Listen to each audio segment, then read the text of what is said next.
Are you suffering because of somebody else? Today we're going to talk about David as a young adult who suffered because King Saul was jealous of him. David was a shepherd boy. He was the lowdown son of Jesse. He came, he was fearless, he trusted God, he took on the veteran warrior Goliath, the giant, and killed him, bringing victory to Israel. They had to make him a general. He kept fighting battles. He won every battle. He married the king's daughter. He was the darling of the nation. He was the biggest celebrity in the nation. Everybody loved him, and King Saul was jealous. So what did he do?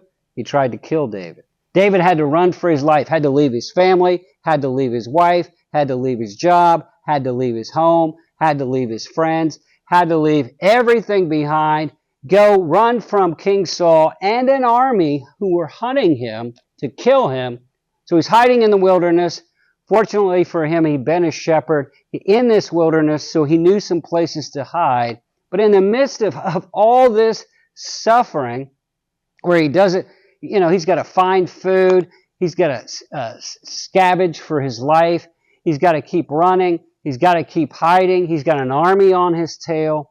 In the midst of all of this, he writes a beautiful statement about the God who is near us in our suffering. Psalm 34:18, it says, "The Lord is near unto the brokenhearted and saves such who are contrite in spirit."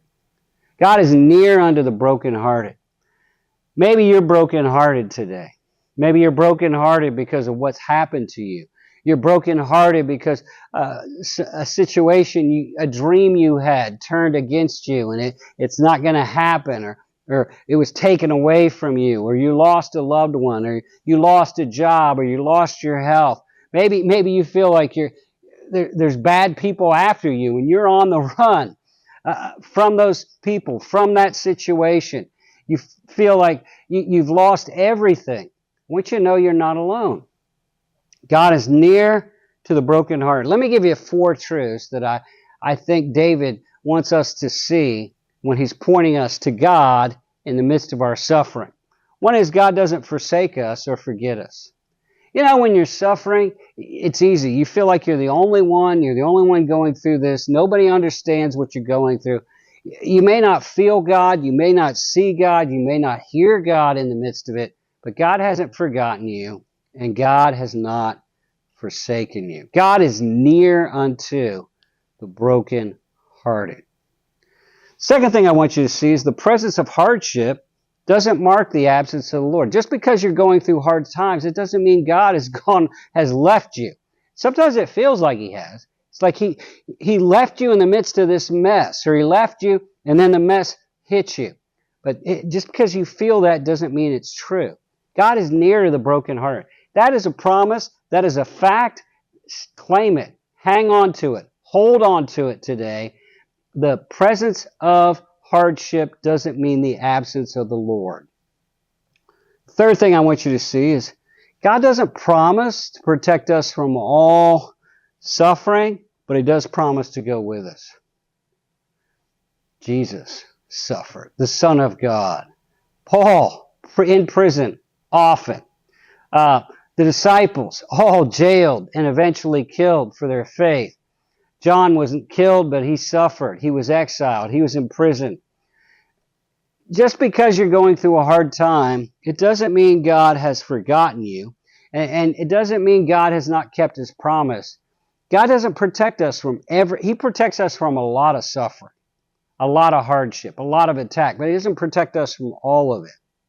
But He does go with us through all of it. He's there. God is with you. God is near to the brokenhearted.